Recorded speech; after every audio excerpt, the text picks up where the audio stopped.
Hello, everyone, and welcome. Andy Bryan here from the Soul Pathway. And today I actually have the pleasure and privilege to interview Miguel Dean. And for those of you who haven't come across Miguel before, I wanted to provide a brief insight as to my journey of connecting with Miguel. I had the pleasure of connecting with Miguel quite some time ago now at an event in Bournemouth. And immediately when I listened to his talk, I was captivated by his message, his story, and built a relationship up with him in terms of his coaching and his work, which has been absolutely fantastic.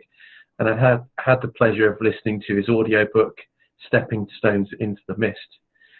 But today within this interview, we're going to be diving into his soul pathway, his journey, his story, and his more so in some ways his spiritual awakening in many ways. That has really led him to the person that he is today. So I'm really delighted to be sharing these interviews and, more importantly today, Miguel's journey and story. But before we get into his journey and story, tell me a bit more about yourself, Miguel, and what you do at the moment. What I do at the moment, and hello Andy and anybody else who happens to be listening.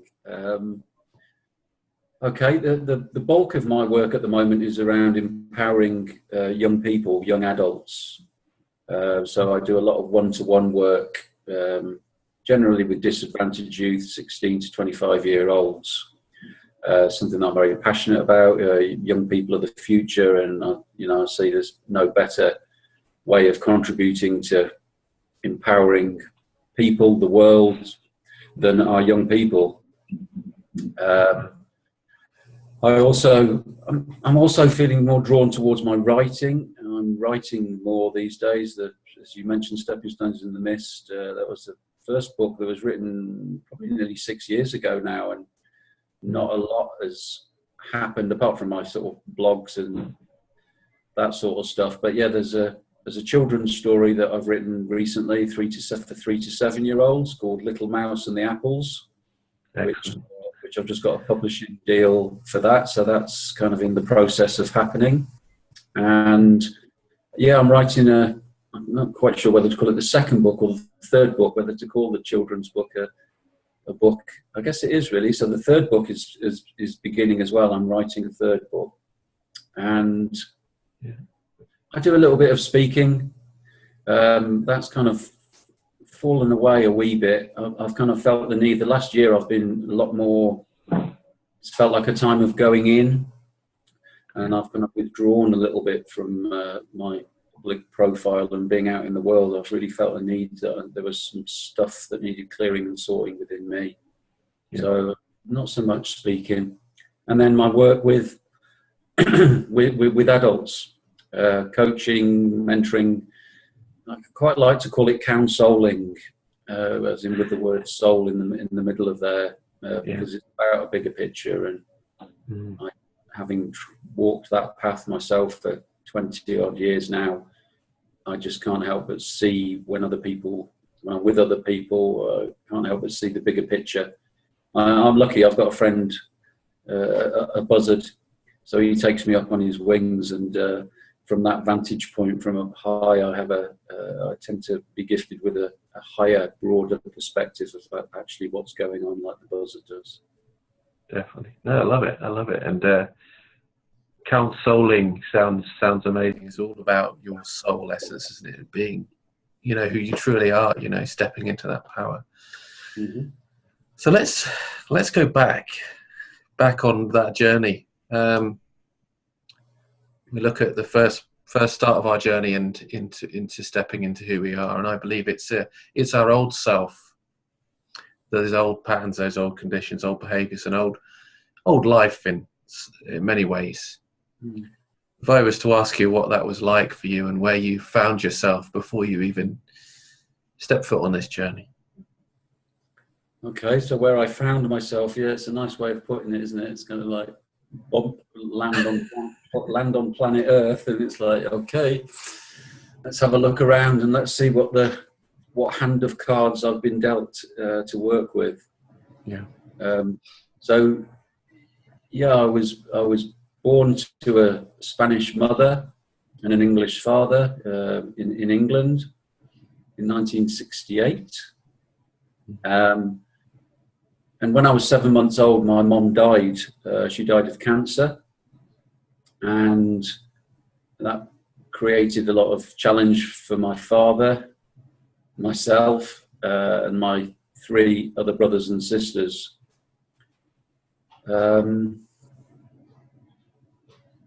We were looked after by friends and family while Dad sort of had to continue going to work, and the family was kind of like all broken up. And I was looked after by my auntie, who was for about a year, you know, from 7 months to a year, 7 months, she looked after me. And then my father remarried, and the family was reunited. And yeah, it would be nice to sort of like, you know, have okay, that's the fairy story ending. It was all better again. But my dad was a pretty absent father. My stepmom struggled bringing up 4 children that weren't her own, and another child that she had with my father. So there were 5 of us. And she became increasingly angry and abusive and violent. So it wasn't a very safe place to be, you know, as a young person growing up. Yeah. So that's kind of, you know, that was the beginning of this story. I don't know if that's takes you far enough, or. No, I can, you know, just looking at that, I mean, the patterns that were formed back then, did you feel like there was a lot of patterns that were ingrained in you from that time, obviously, of losing your mum and trying to build that family unit, you know, back then? Yeah. It's strange, because when I'm working with people, sometimes they'll say, oh, you know, well, I was so young when it happened, so I can't, you know, can't remember it, and it won't have had any impact on me. And it's from my experience and a lot of research and healing, reading that I've done, there's a kind of imprint, an emotional, energetic imprint, you know, that happens at 7 months old. I will have experienced an extreme trauma that, you know, one day my mum handed me to somebody else, and, you know, and I never saw her again. So as that 7 month old baby, there will have been a, you know, a powerful, I want my mum, although it was pre-verbal. Yeah. There was a, you know, a deep wound was caused there, and I've seen how that has manifested in all of my life. Really, you know, it's played a part, and, you know, I guess a large part of my journey has been the healing of that wound, and the you know, the coming back to wholeness and seeing the gift in it and seeing the beauty and allowing it to. It's kind of like knowing that it's who I am and it's not who I am, not letting it dictate my actions, my emotions. Yeah. But yeah, it's meant relationships with women have been interesting, shall we say, you know, because of that deep-seated kind of fear and mistrust and you know, that I'm going to be abandoned or left, which of course wasn't the truth. I was never abandoned. It was just what happened. But on some level at 7 months old, that's how I interpreted it. Very interesting, isn't it? And I'm a firm believer as well, through my study of hypnosis and hypnotherapy and things like that, and obviously my spiritual work, that everything's held within our unconscious, isn't it? You know, and the first 3 years we are living through the unconscious, you know, so those patterns are so deeply ingrained within us. Yeah. That they carry through, you know, no doubt. So deeply ingrained until we choose to let them go totally, fully, that they don't need to be there anymore. It's like they'll always, it feels to me like, you know, kind of metaphor of the wound. It's not a wound anymore, like an open wound that's tender and sore, but it's more like a scar, you know, so that scar, it will always be there. It's healed, but you press on that scar on your, you know, on your body, and it feels a little odd, and there's always an awareness that, yeah, there was a wound there. Very interesting. Yeah, no, it's a good observation, actually. If we step forward on your journey then, and I regard this as our soul awakening, you know, our soul awakening experiences, because, you know, in many ways we go through that trauma, neglect, maybe abuse, or the dark experience, the shadow experience, our shadow selves in many ways. And we're awakened to who we are, because we realize we can't hold on to that pain anymore because it's just too much. If I was to ask you what was your soul awakening to the many aspects of yourself, or maybe this wound that you didn't realize was so deeply ingrained within you in order to heal? I guess it feels in a way as if there's been a series of soul awakenings, if you like. But the first real big one, I guess, for me, when I was about 27 years old, and I'd been living on the road for 6 years, about 6 years, as a New Age traveller.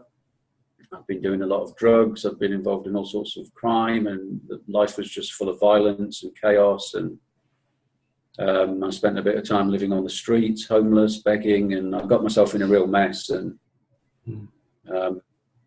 by this time, I also had a baby. My firstborn son had arrived with my partner, who was also living on the road. Yeah. And everything was kind of falling apart. It was like the drugs weren't working anymore. They weren't keeping me numb. The self-medication wasn't strong enough. And it was kind of like this pain and fear and anger and all this stuff was kind of like oozing out of me. And meaning that I was a pretty horrible person to be around, you know. I wasn't at peace with myself at all. It was the opposite of being at peace with yourself. And it got to the point where I was contemplating whether I should leave my partner and my son because I just felt so unworthy of being in their lives. And I saw a counsellor. I managed to pluck up the courage. I was terrified that I'd kind of tried everything, sort of independently. I'd tried to get myself sorted out, but nothing helped. And as a last resort, I went to see this counsellor thinking, how's that going to make any difference? I'm going to chat with some random bloke. But it did. For the first time, I was listened to. And for the first time, I began talking about my childhood, which up until that point, I hadn't realised was unconsciously dictating my lack of self-worth and the life that I was choosing to live. And when he sat and listened to me and asked me a few questions, there were kind of like these light bulb moments, and I began to see how everything was connected and why I'd been doing what I'd been doing. And that really was the beginning. That really was the beginning of the journey. A very painful beginning. I was pretty ill already from drug abuse and neglect and so on. But once I started talking about my childhood for the first time, my body just erupted in all these sort of red sores, and emotionally, and physically, everything started coming to the surface. And that was the beginning. Really sort of inspire people, get your soul journey started, because you can get really ill and feel really terrible. Gets worse before it gets better. I really truly believe that, and it's a strange thing to even say, isn't it? Really. It gets worse before it gets better. You should take the journey though. All right, yeah. Yeah. It's like it gets to the point where you don't have any option. It's like I didn't have any choice. I tried running away from myself in so many different ways, but it's like the heat just gets turned up, and it's like until it was at that point my back was to the wall, and it was like, okay, you need to face yourself, Miguel. It's time to face yourself. And so glad that I did back then, because the sooner you start, the sooner you get on your way.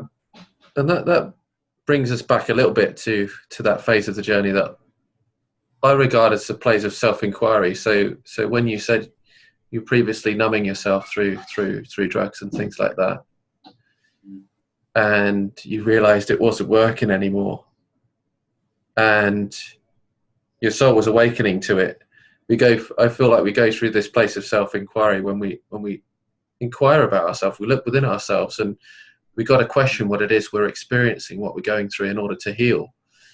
But I also feel that that's a place of refusal to embrace, because we're so scared of what that might mean for us.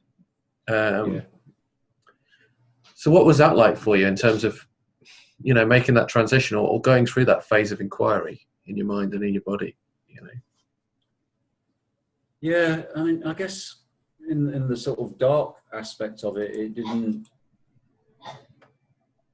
it felt very much as if I was just groping around in the dark, you know. I didn't know what I wanted, or I didn't know what the possibilities were, but all I knew was I couldn't carry on the way I was. I didn't want what I had. But, you know, there was that element of, well, you know, anything else, any other possibility was kind of unknown. It just wasn't in my awareness really at all. There wasn't a sort of clear of, okay, this is what I want, how I want to be and how I want life to be. It was very much a retreating away from what I didn't want, rather than a being drawn to what I did want. Okay. So it was quite a confusing time, I guess. But that beginning point of saying, all right, everything is connected, and everything that I've been doing and the way I'm feeling and the person that I am is a result of my formative years. So that beginning of understanding and awareness is, you know, it brings empowerment, doesn't it? It's like, you know, so then the light was on. I could see what I had to work with, and it was rather scary and rather unattractive what I could see once the light came on, but it was like, at least I wasn't groping around in the dark anymore, and at least I could start beginning to do things, make some small moves, and then there's that beginning of a sense of empowerment. I have some control over this. I have some control over the quality of my life. Definitely. And I feel like when we move from that place of self-inquiry, we're in that limbo phase, we step into that place of the shift. And I feel that's a phase of our journey where we choose to embrace, or we choose to step back. And obviously we have the phases of refusal and stepping back, but then we have that liberation of stepping forward, like you said. Yeah. So what was that first stepping stone in the mist like? Well, yeah, the first stepping stone, as I say, there was a lot of illness. And it was the beginning of, I've been really turned off learning. I've been turned off learning by my experiences in the education system. And I remember when I left school, I pledged to myself that I would never read another book. Yeah. Because, it felt like all that learning and books and academia it was just so not me. I didn't enjoy it. School was hard work as well as being at home, because I couldn't remember anything at school because I was always in fight and flight as a child. I couldn't retain information, so it was a real struggle. I understand. But when I began that awakening, I realized that there were books, because my counselor actually gave me a few books to read. And I realized that there was information out there, and there was knowledge and wisdom that could help me on my journey. So I began reading quite voraciously all sorts of,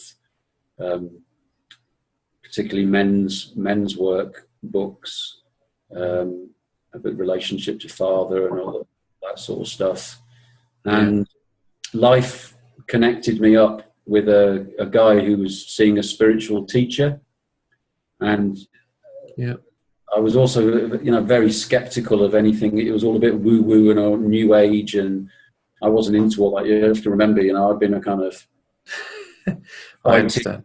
Yeah, I'd been a sort of bit of a prehistoric fighting, drinking, chopping woods, kind of, traveller, and anything like that was seen as very sort of, namby-pamby and kind of like wishy-washy. Yeah. But I went along to a meeting with this spiritual teacher, encouraged by my wife at the time. And mainly because I was scared of getting left behind. She was getting interested in this sort of stuff. And it was fear again that drew me. It was like, oh, well, I better check this out, because if she gets into all this stuff and I'm not, then it's just going to drive a wedge between us. So I arrived at these meetings and was kind of blown away by this safe space, and that people were being vulnerable and people were talking about stuff and that seemed to matter. And I guess a big realization of it's not just me. Yeah. other people are wounded, and I guess at the beginning you tend to think, oh, it's just me, I'm totally messed up, and everybody else is all sorted. And there was that very big sigh of relief of, there are other people, and since realised that that covers everybody. There is nobody that that is not wounded. That's part of our life journey, it seems. Definitely, no, without a doubt. Yeah. So those meetings were, again, it was another strand of a resource of something to hold on to guide me a little bit. Yeah. So when we actually finally step on our journey, like you have there, and you went to the spiritual teacher and you did your, counseling with someone else at that time, Yeah. I feel that's our phase of transcendence, where we learn, we grow physically, spiritually, and emotionally, and we go on our road of trials and tribulations, ups and downs. Mm-hmm. What would you say your biggest learnings are through that phase, in order to really connect you with the true essence of who you were, and really that soul pathway of coming together as one? The key learnings.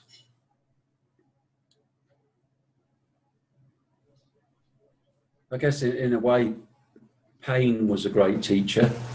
I'd know when I was on the wrong track, or whatever, to some degree, because there was a recurring sort of experience of pain,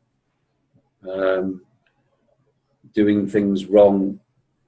And that's not to say, that if we feel pain that we're doing that it's all wrong. There's a fine line of discernment, and often the pain is just old wounds being revisited and being released and being transformed.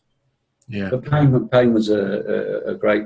I really learnt that pain was an indicator to some degree of what was going on. But I guess it's hard. My memory isn't great, but I guess what's kind of like culminated really is the great learnings are that vulnerability is a superpower. I've really got into vulnerability, and realizing that in being vulnerable, it's such a gift.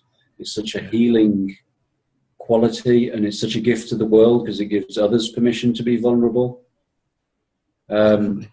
Honesty, honesty to myself, honesty with, in the world, and integrity, that my thoughts and words and actions are all in alignment. Definitely. And not hiding, not turning away from fear. For the such a big part of my life, I was numbing the fear and numbing the pain. And I guess what I've realized is that when we have the courage, as we unveil that warrior heart within us, that we have the courage to feel and face what it is that we're feeling without turning away, to quieten the mind and just feel whatever it is that we're feeling, because those feelings need to be felt. They're a signpost to something that's going on, or they're a release. They're just a letting go of a pain that that's been stored in the body that wasn't able to be processed at the time.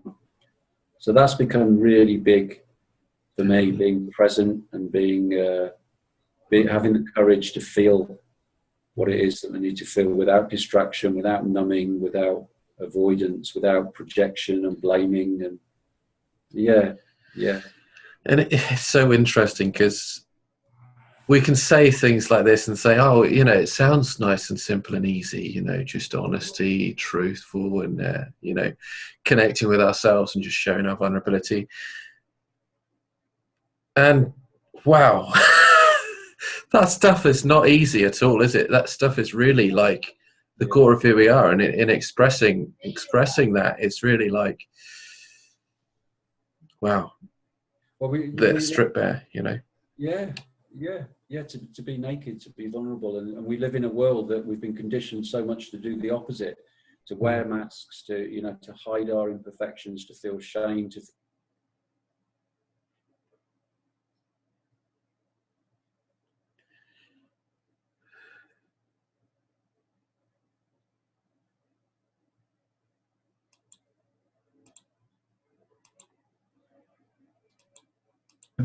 say it's just drifted away. Is it going to come back? No, it's not there right now. It'll probably come back when you start talking, and I'll want to. That's okay.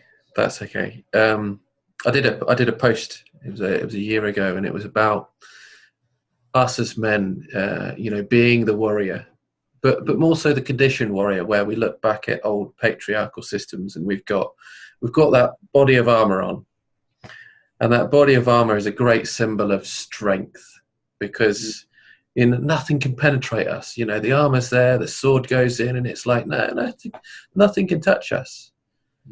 So we see ourselves as men as putting that coat of armor on, not showing that vulnerability, not showing that emotion, and thinking that's okay.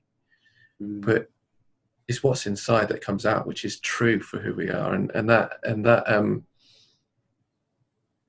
coat of armor is just perceived strength. Doesn't hold any strength at all. Well, yeah. I mean, the truth is, it's kind of like, I guess I have an image of a sort of armored heart, and we try and protect our hearts, with this armor. But the truth is, there's no one-way valve system. So when you protect yourself from fear and pain, you're also protecting yourself from feeling love and feeling all the beautiful things that there are in life.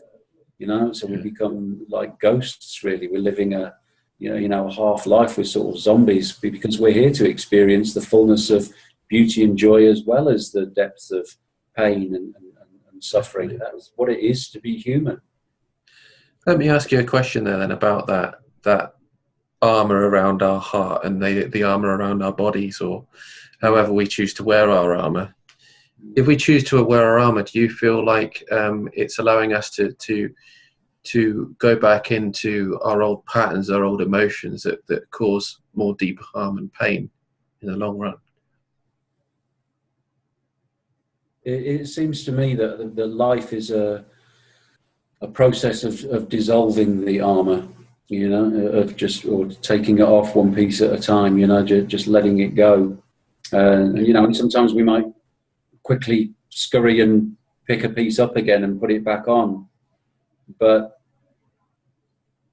it's pretty paradoxical, I suppose, really. But actually, the greatest strength is in vulnerability, because it becomes, there's nothing that you need to protect yourself from. That's the truth that arises. Why would I need? It's only fear.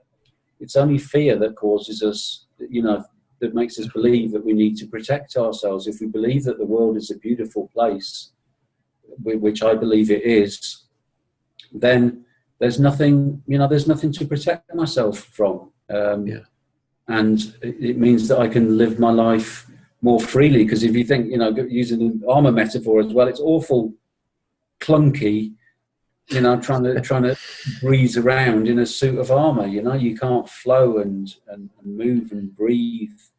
There's, as we let go of the armor, then it's like, I don't, sometimes the work that I do and stuff, some people say, well, do you protect yourself? Do you wear some amulet, or do you do a visualization of protection? And I go, no, I'm not into that stuff. There's nothing that I need to protect myself from.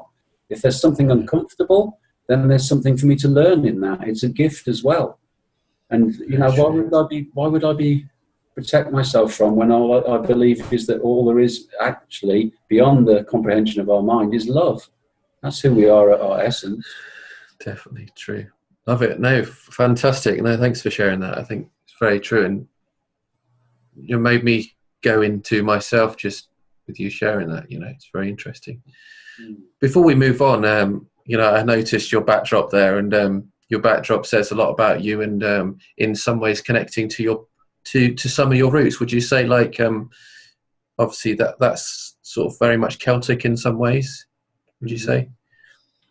I feel a strong affinity with the with the land and with the Celtic ways, the Celtic music, the Celtic artwork. I'm not big on sort of past lives and all that sort of stuff, but there is, I'm open to all that, but it's not something that I choose to explore particularly. But there's definitely a connection, just the honouring of the land, the living simply. I went on an incredible healing ceremony it was a sort of 5-day ceremony on the land where we lived on the land, and I just fell so deeply, deeply in love with the land and with the earth, and you know, the goddess. You know, it's kind of my mentor, really, my therapist, my healer, my everything. So, you know, and I know that the Celts really honoured the land and were very connected to it. And I see, for me, my understanding is that to a large degree, an awful lot of the problems that we have in our society these days is because we've become disconnected to the land, and we've forgotten that we and the land are inextricably entwined. We are all, in essence, the same. Definitely. No, I completely agree, and I feel very much a similar connection with the land, with nature and animals and things, you know, as I've gone about my own path. And it brings us on nicely to the sixth phase of our journey before we transcend. I call it the phase of transcendence because I think we're all always growing, we're always transcending, we're always becoming more at one with ourselves. And the sixth phase of our journey is the phase of unification, of oneness, of our ego, ourself, and our shadow. And, you know, would you say, like, going on your journey, going through your transcendence, and even connecting with your ancestral roots in terms of, in many ways, could be the Celtic side of things, has really allowed you to become at one with yourself?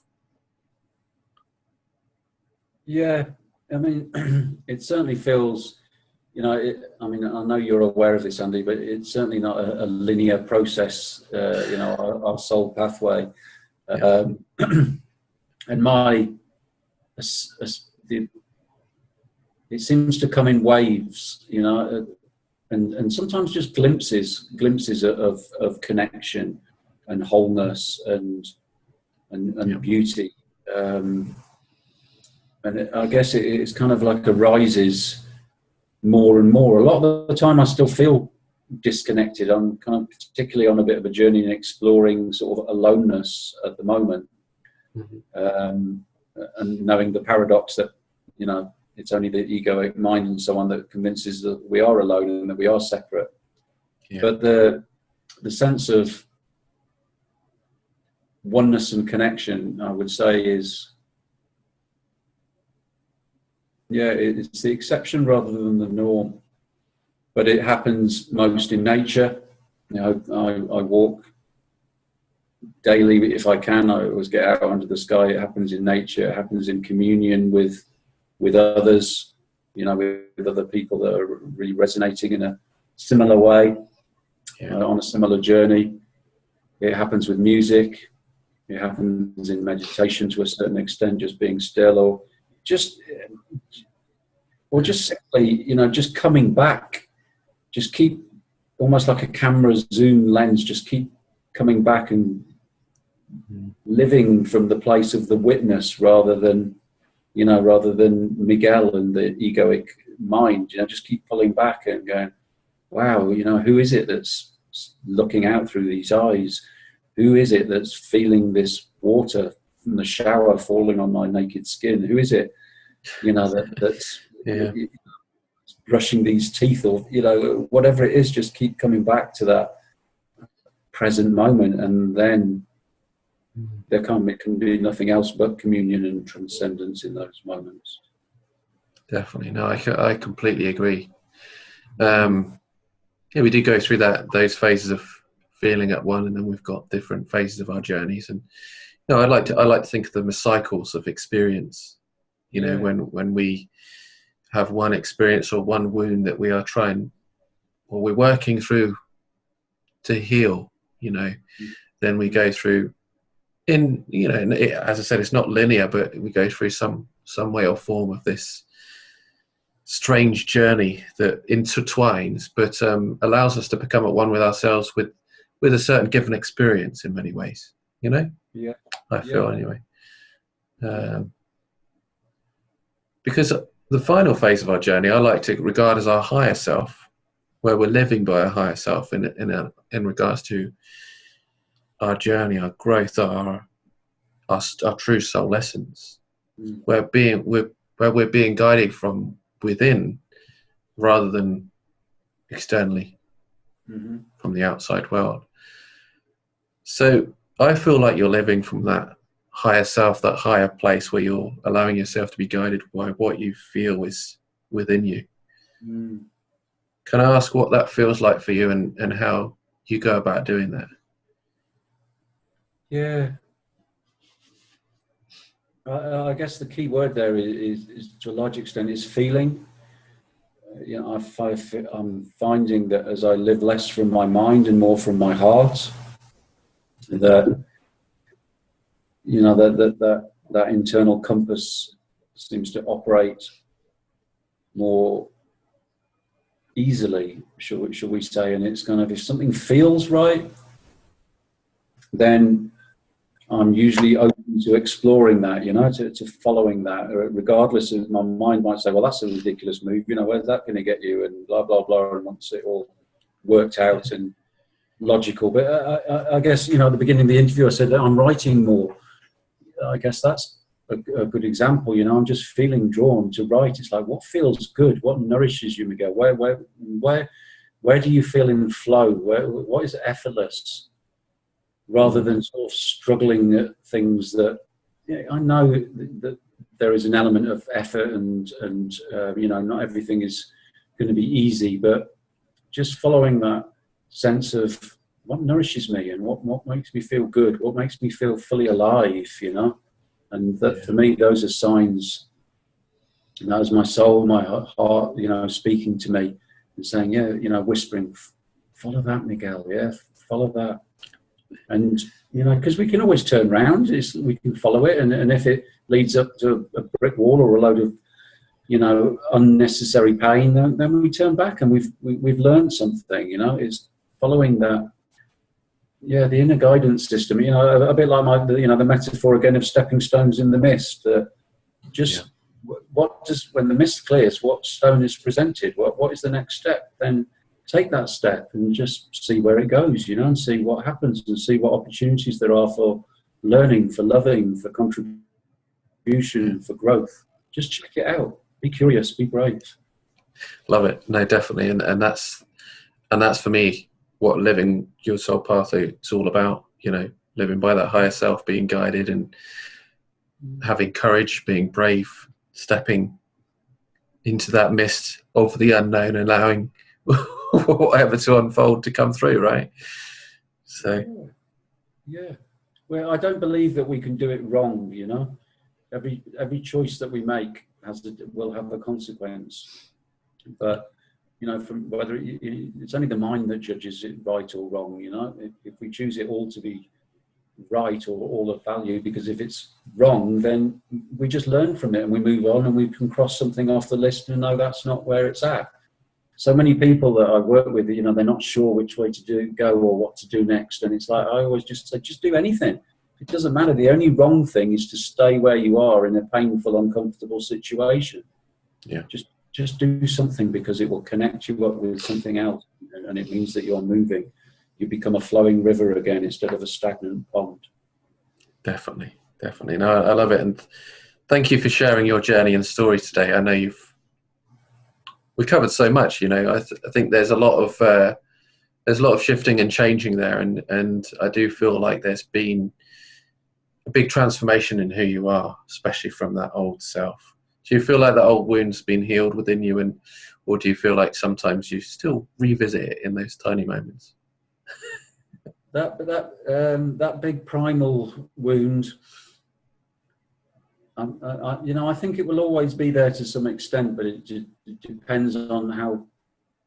I'm finding that I can be increasingly conscious of when it is activated, or, you know, when something is happening around it. So, and in that presence, you know, I have a choice of how I'm going to respond to that feeling arising in me. And at the same time, you know, it's like turning down the volume. I'm going to choose these words carefully because words are important to me. I am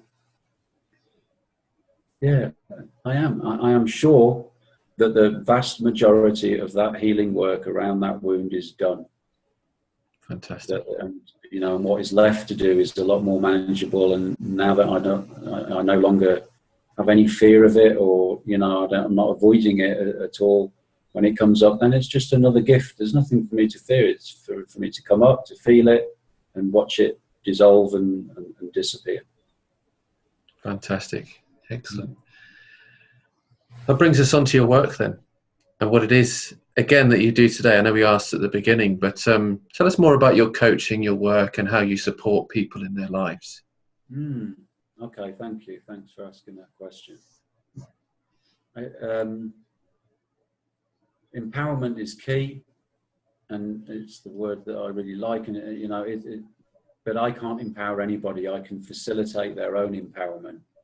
So if people are ready for change, and if people are, really want to step into their fullness and to stop playing small and maybe contribute more to the world, then I create a safe space for people to just totally be themselves, and to speak about whatever it is they want to speak about, without any judgment.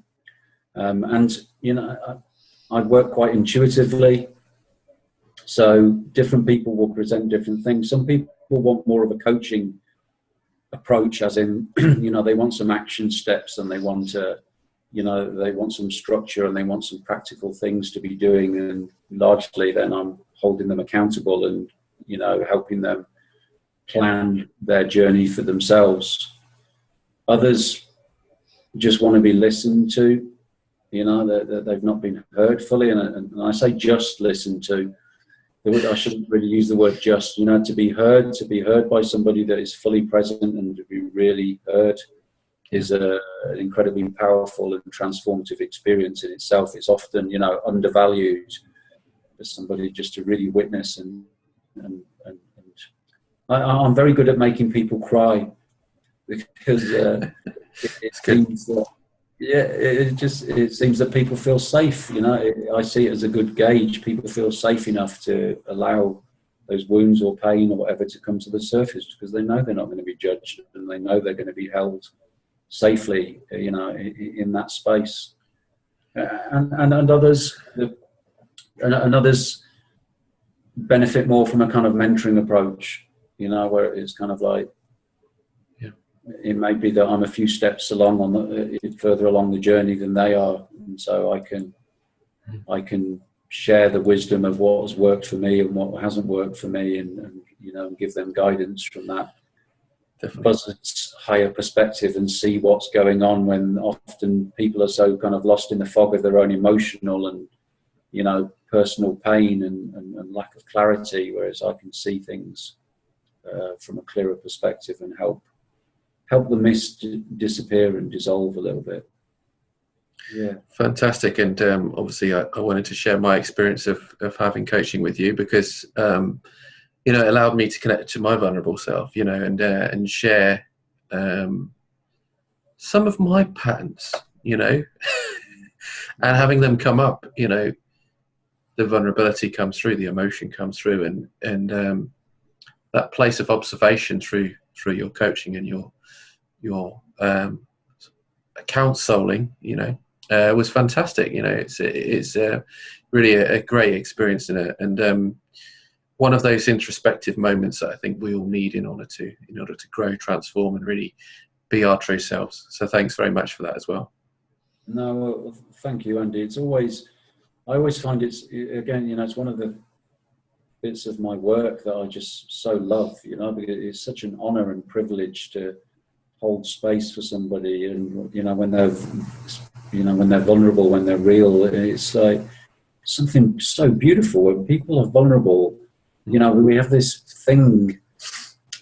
false belief, that to cry or to be, to fall apart, to be upset, that we're ugly, we smudge our makeup and, we look a mess and all that sort of stuff. But it's like, actually, people become so beautiful. There's such a beauty when people are vulnerable. Definitely. And we're not meant to do this work alone. We're not meant to suffer and struggle on our own. We are social creatures. We're all interconnected. We're all we're all one ultimately. So, let's do it together. Let's do it together, because Definitely. I always learn so much from every client that I work with. It's an exchange. It's not a me sitting on this pedestal of, okay, you're going to learn from me. It's a beautiful dance and exchange of energy and learning and love. Definitely. And with that, I'm going to close out the interview slowly. But before I do so, I wanted to ask you where I can find out more about yourself, your work on social media, so we can find out more about your coaching. Okay, thank you. Yeah. I mean, a good place to connect with me initially certainly is on Facebook. Facebook is really the only social media that I operate on. I like real connection, and I get a bit frustrated with the disconnectedness of social media. I want to be in a room with people ideally, but it doesn't always work like that. We're not in the same room now, and there's a really lovely connection. So Facebook is a good place to connect with me, and my website is just migueldean.net. You can find out a bit more about me there. There are lots of interviews and talks and all sorts of different information around my youth empowerment work and my work with adults. And my one-to-one work, there is a preference to being in the room with someone, but Skype does work, really well. I see a lot of my clients on Skype, and some people that are initially even a little bit too scared to have a Skype conversation, and then are way too scared to be in the same room as me. It begins with just a telephone conversation, and then we just take it. It's always one step at a time, It's like, connect, let's have a conversation, let's see how it feels. Definitely. And for those of you who are tuning into the interview, don't worry too much about Miguel's links, because they'll be below this video anyway. So you can connect with Miguel either on Facebook or on his website, and obviously you can book a session with him if you feel drawn to his work. So thank you again for sharing your amazing story of transformation and growth and your soul pathway. Thank you, Andy. It's always a privilege, and I hope maybe if just one little thing that we've shared today just helps one person, then that what a beautiful gift that is. Yeah, thank you. Thanks again, and I'm sure I'll be back with you again soon with another interview. So thanks, and I'll see you all soon. Bye for now.